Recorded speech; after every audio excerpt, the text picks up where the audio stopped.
Assalamualaikum warahmatullahi wabarakatuh. Sebelumnya, terima kasih atas waktunya yang diberikan kepada saya. Perkenalkan, nama saya Pramagita Aruliaji, nomor absen 11 dari kelas 11 Otomatisasi Tata Kelola Perkantoran 2 SMK Negeri 1 Yogyakarta. Pada kesempatan kali ini, saya akan mempresentasikan materi dengan judul Buku Kas Umum dengan guru pembimbing Bapak Fathuddin Aziz, SPD, MPD. Untuk yang pertama, di sini saya akan menjelaskan mengenai fungsi dari buku kas umum.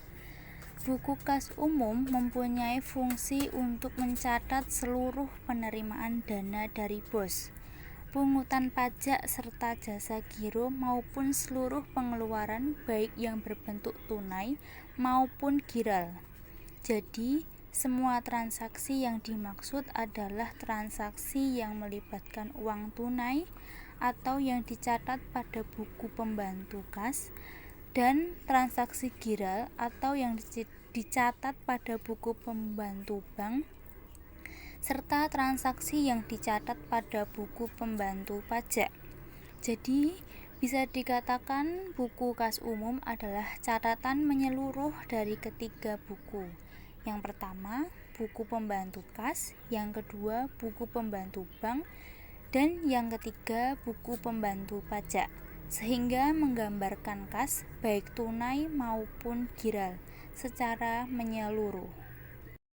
Buku kas umum ini disusun untuk masing-masing sumber dana secara terpisah, kecuali apabila sekolah hanya mempunyai satu rekening tabungan yang berfungsi untuk menampung seluruh sumber penerimaan sekolah, maka buku kas umum yang dibuat oleh sekolah hanya satu.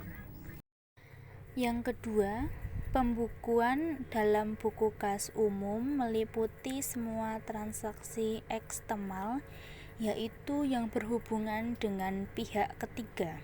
Yang pertama, kolom penerimaan dari penyalur dana BOS atau sumber dana lain, penerimaan dari pemungutan pajak, dan penerimaan jasa giro dari bank. Yang kedua, kolom pengeluaran adalah pembelian barang dan jasa, biaya administrasi bank, pajak atas hasil jasa giro dan setoran pajak. Sementara transaksi internal diperlakukan berbeda untuk buku kas umum.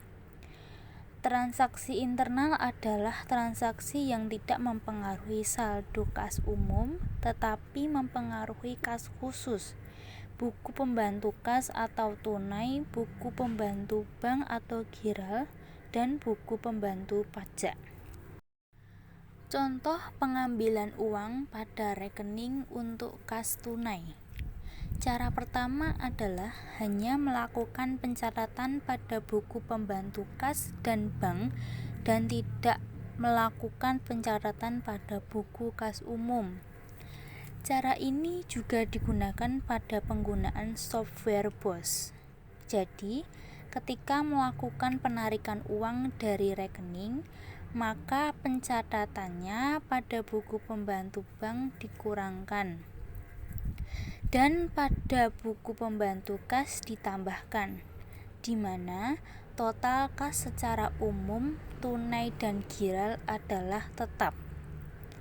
Cara yang kedua adalah tetap mencatatnya pada buku kas umum, di mana konsekuensi pencatatan ini berarti mencatat 2 kali pada bagian kredit, mengurangi giral, dan pada bagian debit menambah kas tunai. Jadi bisa digunakan cara yang mana saja asal konsisten. BKU harus diisi tiap transaksi segera setelah transaksi tersebut terjadi dan tidak menunggu terkumpul 1 minggu atau bulan. Dan transaksi yang dicatat di dalam buku kas umum juga harus dicatat dalam buku pembantu atau buku pembantu kas atau buku pembantu bank dan buku pembantu pajak. Dan format yang telah diisi ditandatangani oleh bendahara dan kepala sekolah. Dokumen ini disimpan di sekolah dan diperlihatkan kepada pengawas, tim manajemen BOS kabupaten dan para pemeriksa lainnya apabila diperlukan. Berikut gambaran format buku kas umum atau BKU dapat dilihat seperti format BOS K3 di atas. Yang terakhir adalah kelemahan dari BKU. Kelemahan dari BKU yang ada pada software BOS adalah tidak dapat diintegrasikan lebih dari satu pembantu kas dan pembantu bank. Jadi hanya bisa mengintegrasikan satu kas tunai, misal BOS pusat saja, dengan satu rekening giral. Padahal seharusnya BKU dapat mengintegrasikan keseluruhan kas tunai baik BOS pusat, provinsi, BOSDA atau kabupaten kota, iuran orang tua, bantuan lain, atau sumbangan DAK, beasiswa, belanja rutin, gaji PNS, dan lain-lain.